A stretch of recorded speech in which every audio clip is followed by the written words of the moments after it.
Hey, how's everybody doing today? Today I want to talk about a project that I'm bringing back. You've probably, or some of you have probably seen the videos. I've always been into RC my whole life, on and off, but I was obsessed when I was in high school.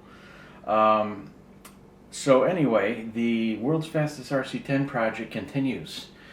The last time I drove it, the the front weights on the bumper to hold it down, the little front wing here, wasn't enough to keep the front end down, and I got a little too fast on the throttle, pulled the front end up, thing flipped, slid across the top of the car. So it ground down the top of the shock towers, the shock caps on the back, and I thought that was about it, and the top of the wing, although the wing survived.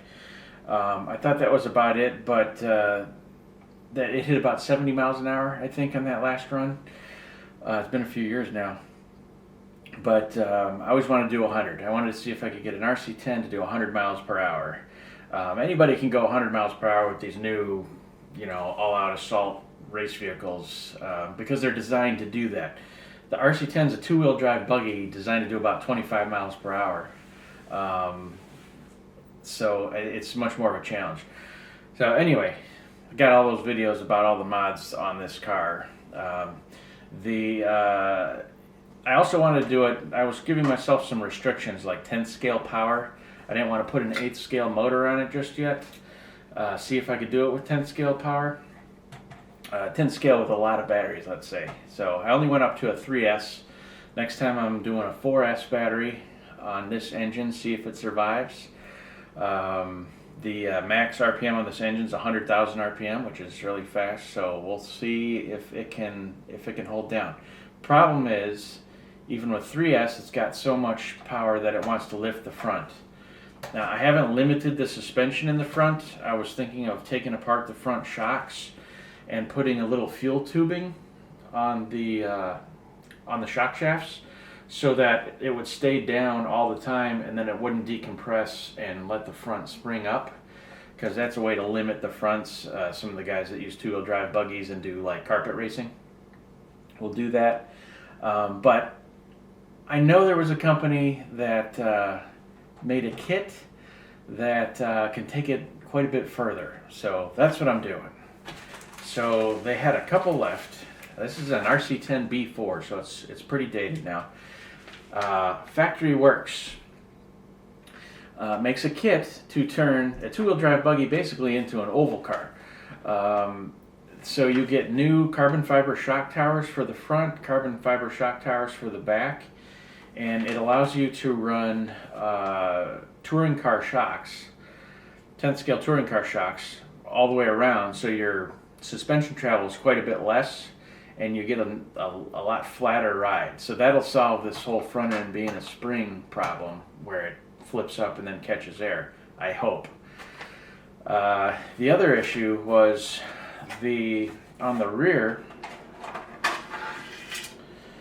of the buggy, the shock tower support is like vinyl, and the wheel turnbuckle there, or tie rod, I guess, has a little ball end that goes into that. Well, when it flipped, that ball end got stripped, and it's real sloppy now.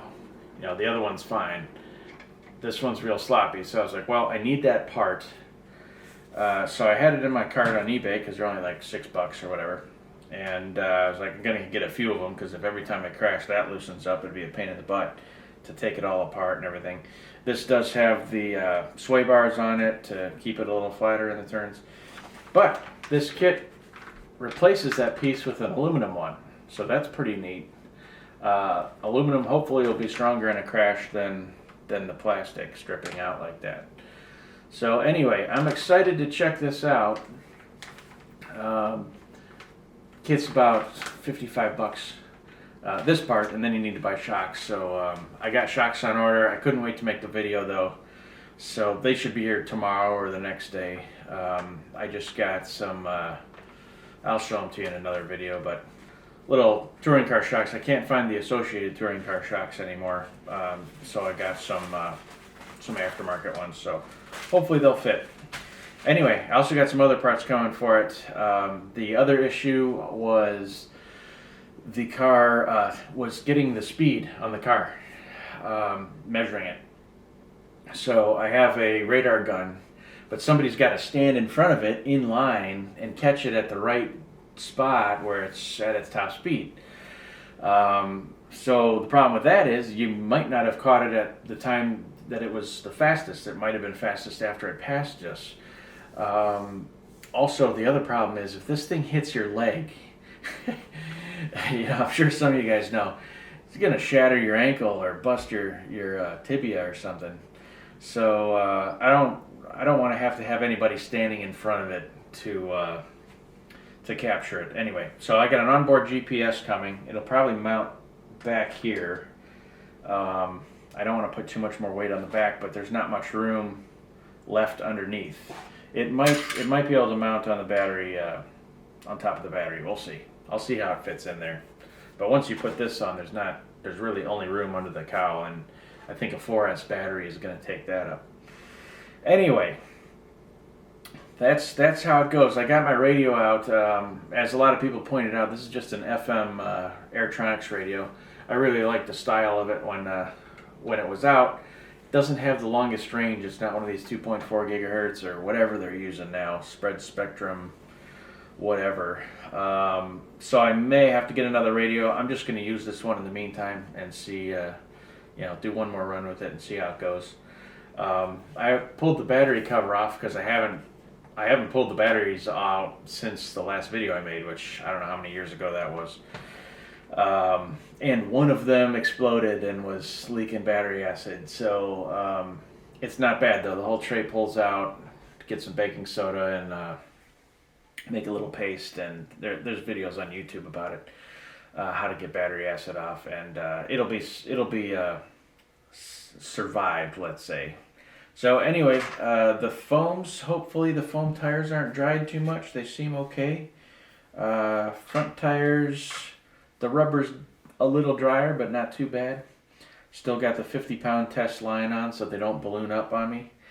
But I'm going to go over the car. It's pretty much a rebuild when you put this kit on. So, front, rear bulkheads, and everything. So I'm going to go over the whole car with a fine-tooth comb, rebuild it, new shocks and everything, get it set up, GPS, and then we're going to do another run with a bigger battery. So pretty excited about that.